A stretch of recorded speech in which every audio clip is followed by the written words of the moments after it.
Ertzaintzak ikerketa abiatu du, 2 pertsonen aurka Algortako portu zarrean poliziaren lana oztopatzeagatik. Agenteak festa eremura sartu ziren, ziztada protokoloa aktibatu zelako, baina segurtasun sailaren arabera bertako kideek ez zieten esku hartzen utzi. Neurri propioak zituztela argudiatuta. Biktima hartatu zuten, mugimendu feministako kideek ordea, ukatu egiten dute egozten zaien desobedientzia delitu larria.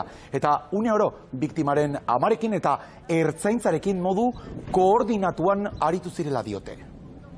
Ez dakigu zein den arazoa, guk geuk deitu genuen bat bira, guk geuk deitu genuen erasoa jasan zuen pertsonaren gurasoei jakin genuenean adin txikikoa zela, guk geuk koordinatu genuen ertzaintzarekin dena. Ezin dana da gure lana oztopatu. Ertzaintzarekiko jendeak izan dezakeen fobia politikoak behar diren tokira bideratu behar dira, eta uste dugu toki hori ez dela Euskal Herriko jaien txosnak.